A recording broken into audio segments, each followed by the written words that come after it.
Hello tout le monde et bienvenue sur ma chaîne. Aujourd'hui on va parler d'une idée de road trip en fait que vous pouvez faire en Californie. Donc moi c'était un road trip que j'avais fait en 2014 avec ma famille, donc j'avais genre 16 ans je crois. Donc je vais vous parler du petit road trip que j'ai fait avec ma famille, si ça peut vous donner une idée de road trip parce que moi j'avais vraiment adoré. C'était mon rêve à l'époque d'aller aux États-Unis, j'étais jamais allée encore. Et le fait de faire un road trip pour la première fois aux États-Unis, surtout sur la côte ouest, c'était mon plus grand rêve en fait et celui de ma mère, donc je suis trop contente qu'on ait fait ça. J'ai avec moi mon petit album photo où j'ai toutes les photos en fait. J'ai toutes les photos donc que j'ai mis avec des petits textes qui décrivent notre aventure. Donc je vais vous lire cet album photo et en même temps je vais commenter en fait comment s'est passé notre séjour. Nous arrivons à San Francisco, donc 2h du matin, vers 2h du matin, après 15 heures de vol. Nous nous dirigeons vers la location de voiture. On arrive à l'hôtel à 5 minutes de l'aéroport pour notre première nuit car il était 2h du matin et qu'on n'avait pas envie de conduire, enfin que ma mère n'avait pas envie de conduire quoi. Nous n'avons pas si sommeil que ça. Putain en plus j'avais une faute, j'ai nous avons pas. Nous n'avons pas si sommeil que ça, en tout cas ce n'est pas mon cas, on informe tout le monde qu'on est bien arrivé et au lit. J'ai dormi genre je crois 2 heures. L'hôtel c'est vraiment un motel en mode les petits motels qu'on trouve sur le bord de la route ou à l'aéroport. Typiquement américain et tout. Par contre j'avais bien aimé le petit déj, j'avais plein de trucs. Et souvent le petit déj était compris dans les hôtels aux États-Unis, dans les motels et hôtels. On avait souvent des motels quand même parce que c'était moins cher. Mais souvent le petit déj était compris donc je trouve ça cool. Deuxième jour, 16 avril, on se lève assez tôt pour prendre le petit déjeuner dans l'hôtel et pour se diriger à notre second hôtel où nous resterons pendant tout le séjour à San Francisco. Nous arrivons au second hôtel, il est bien placé au centre de San Francisco. On part de l'hôtel et on visite les alentours à pied. Nous allons jusqu'à Golden Gate Park à pied et nous revenons également à pied en fin de journée, environ 3 heures l'aller-retour, donc nous avons beaucoup marché quand même. Et puis le fait de marcher en fait ça nous a fait découvrir la ville, les maisons vraiment typiques de San Francisco, les monuments, vraiment on a découvert cette ville en fait en marchant quoi. Et en plus en marchant à San Francisco c'est vraiment ça fait vraiment un exercice.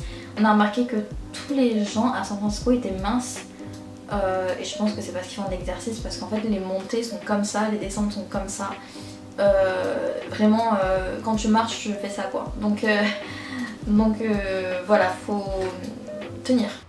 That's what she said. Troisième jour, 17 avril, aujourd'hui nous allons visiter la prison Alcatraz et le port de San Francisco. Donc on a fait Alcatraz, c'était super cool de voir en fait la prison et d'avoir les écouteurs aussi en te racontant les histoires de Alcatraz. Et puis de Alcatraz aussi il y avait une trop belle vue de San Francisco, genre on voyait tous les bâtiments.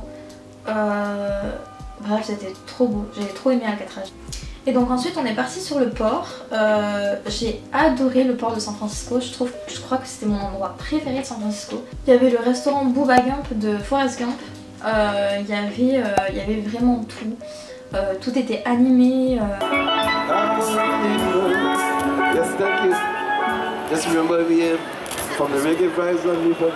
Franchement le port est trop bien, donc si vous allez à San Francisco, ne ratez surtout pas le port de San Francisco. Ensuite on a également visité l'Aquarium of the Bay ainsi que le centre-ville de San Francisco, je crois que les deux n'étaient pas très loin. Ensuite nous arrivons à Chinatown, on dirait que nous avons été transportés en Chine. Je sais pas quel âge j'avais quand j'écris ça, je crois que j'avais 17 ans mais on dirait que j'ai genre 13 ans, tu sais. J'écris comme un bébé quoi. Il n'y a plus... Quatrième jour, 18 avril, nous avons traversé le Golden Gate Bridge pour nous rendre à Muir Woods, l'endroit où a été tournée La Planète des Singes.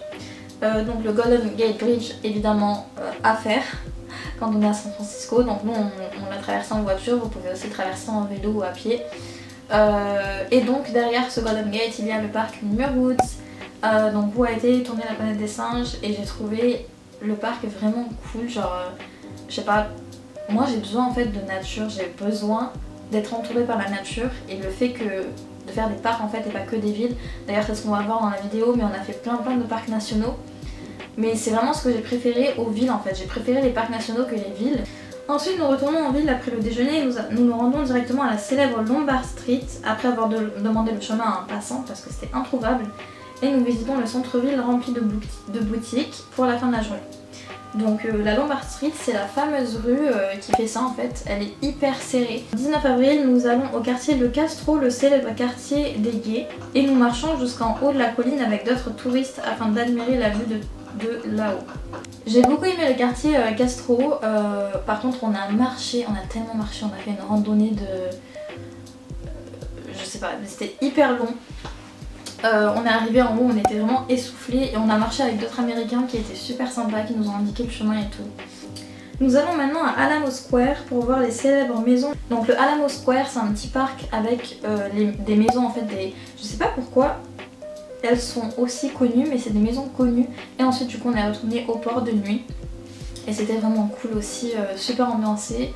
6e jour, le 20 avril, nous nous rendons à Monterey, à 2 heures de route de San Francisco. C'est une petite ville très sympa aux plages de sable fin. Souvent les célébrités vont à Monterey en vacances pour en week-end ou quoi que ce soit pour prendre l'air en quelque sorte et c'est vraiment très agréable et les plages étaient trop belles. Le 21 avril, nous partons pour Santa Cruz, la ville du surf et des attractions au bord de mer. J'ai adoré Santa Cruz, je faisais pas de surf à ce moment-là, mais évidemment je sais pas si vous connaissez la marque Santa Cruz. Nous sommes le 22 avril, nous partons ce matin pour l'aéroport de San Francisco, vol direct d'1h30 pour Las Vegas. On dépose la voiture de location et direction l'embarquement. On arrive à Las Vegas, on doit reprendre une voiture de location que l'on gardera jusqu'à la fin du séjour aux États-Unis. Nous nous dirigeons vers Las Vegas Strip, on se croirait dans Very Bad Trip. Et vraiment Las Vegas, quand on arrive et qu'on roule sur la rue principale, donc le Las Vegas Strip, c'est ouf, c'est vraiment ouf. Les bâtiments de tous les côtés, les attractions, les monuments, la tour Eiffel, les bâtiments de New York, l'hôtel égyptien.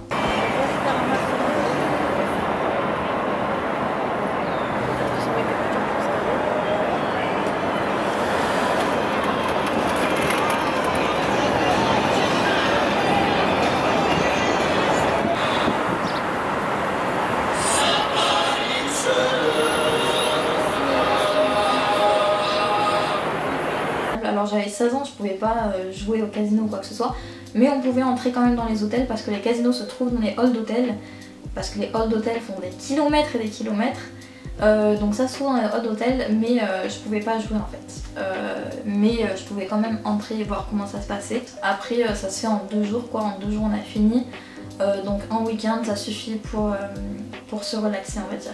Ah oui, je vous ai pas dit, à San Francisco du coup on est resté 4 ou 5 jours. Ça suffit aussi en général. Nous allons dormir au New York Hotel, une reproduction de la ville de New York, même à l'intérieur. Et à l'intérieur c'était trop beau, c'était, je sais pas si j'ai des photos, si j'en ai je vais les mettre, mais c'était vraiment les rues de New York avec des petits coins genre Little Italy, des rues américaines genre avec des stands de hot dog, c'était vraiment comme New York en fait, mais, enfin à l'intérieur, et c'était impressionnant quoi, j'ai adoré.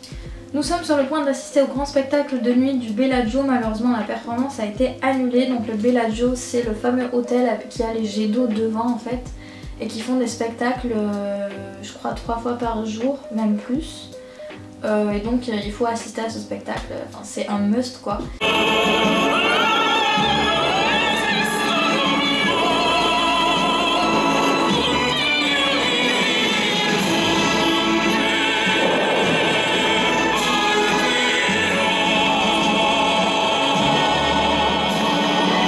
Aujourd'hui le 24 avril, nous allons à Zion National Park dans l'Utah qui est à environ 2 heures de route de Las Vegas.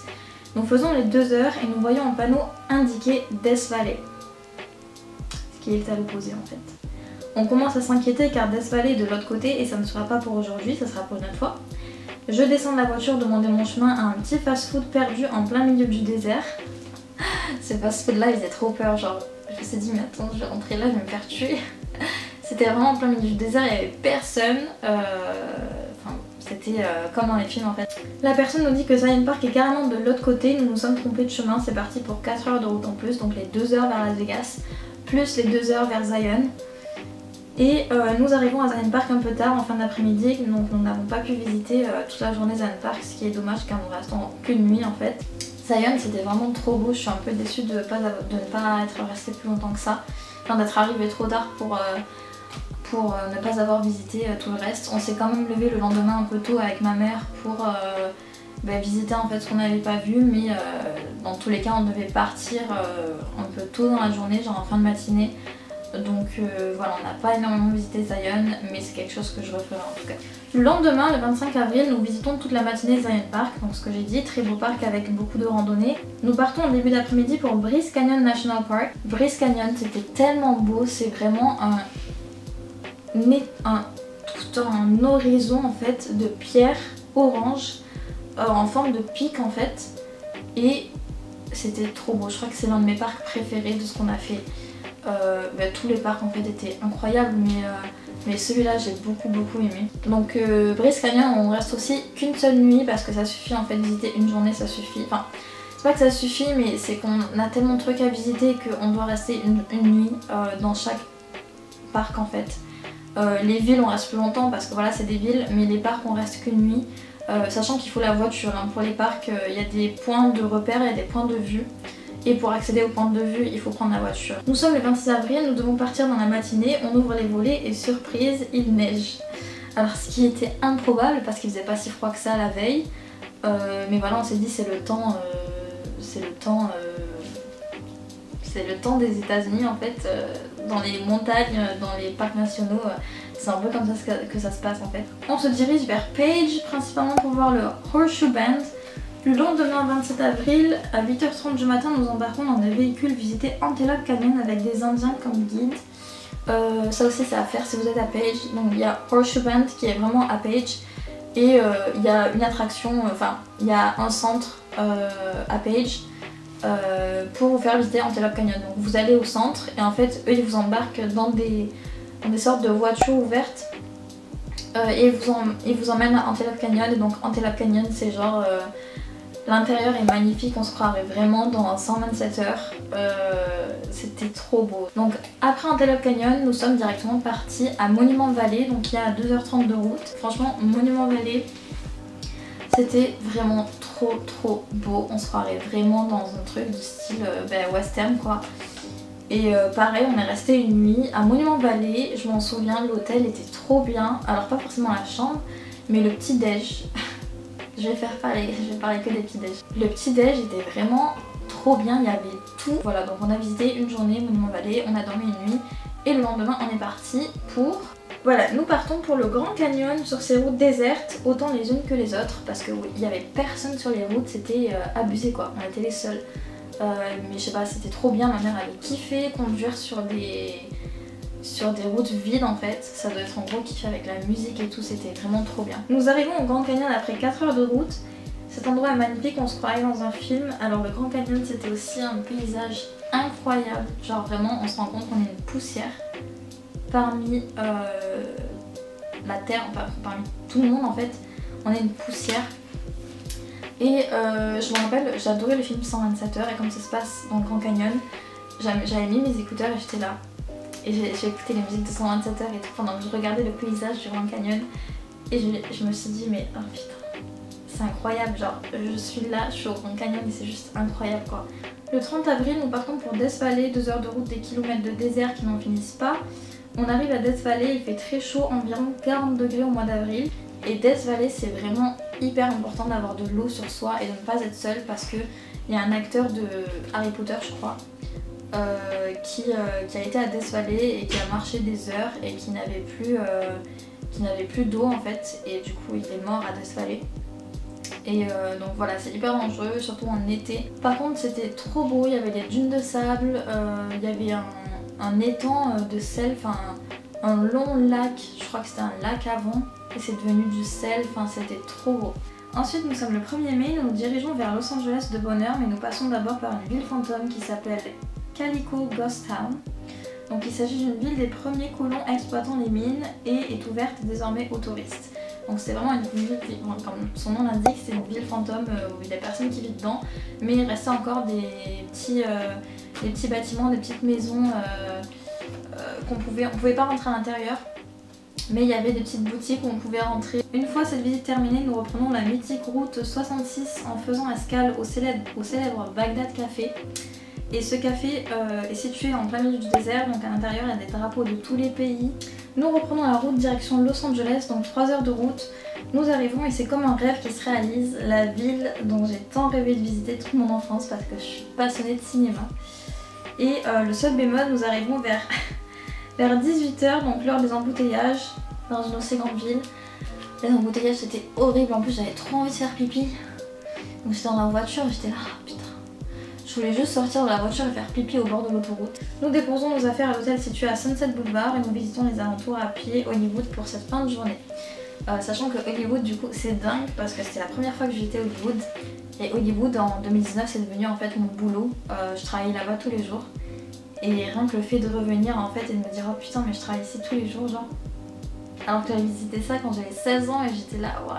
Deuxième jour à Los Angeles, aujourd'hui c'est une journée à Hollywood Universal Studios, grand parc d'attractions qui nous permet de visiter les studios et de faire de nombreuses attractions en relation avec des films. On the side of my trail. You guys are being so brave. I really respect that. Oh, I'm hysterical. Dogs and cats living together. Mass hysteria. There you go.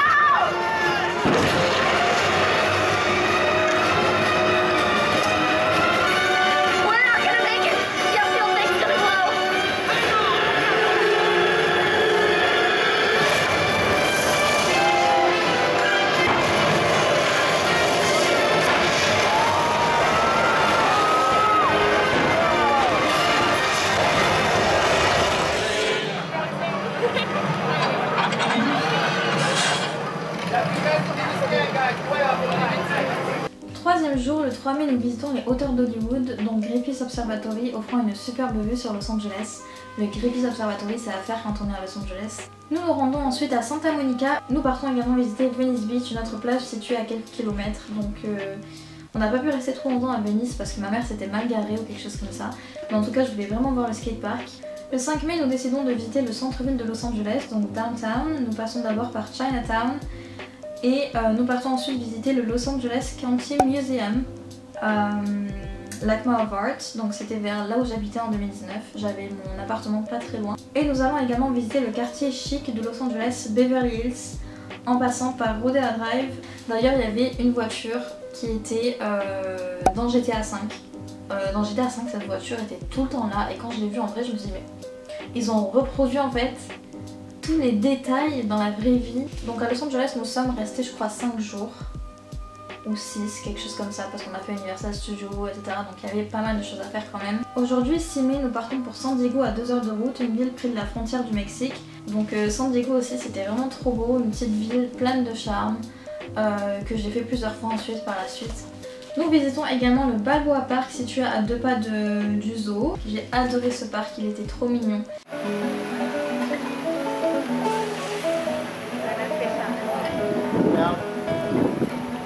Et enfin nous sommes le 9 mai, aujourd'hui nous devons prendre l'avion direction Marseille, au programme une escale à Chicago d'environ 2 heures et une escale à Londres de 2 heures également. Environ 15 heures de vol pour revenir en France avec ce beau séjour de 3 semaines sur la côte ouest américaine. Et donc, fin. Pour le budget, pour les personnes qui se posent la question du budget, je crois que c'était 2500 à peu près par personne. Donc pour tout ce qui est hôtel, parcs nationaux parce qu'il faut aussi les payer les parcs nationaux, tout ce qui est nourriture, tout ce qui est billets d'avion. Je crois que c'était environ 2500 par personne. Mais j'espère que cette vidéo vous a plu. Si vous avez des questions concernant ce road trip, n'hésitez pas à me les poser en commentaire et je serai ravie d'y répondre. Et si ça vous a plu, n'hésitez pas à lâcher un pouce bleu. Et moi je vous dis à bientôt pour une prochaine vidéo. Bye!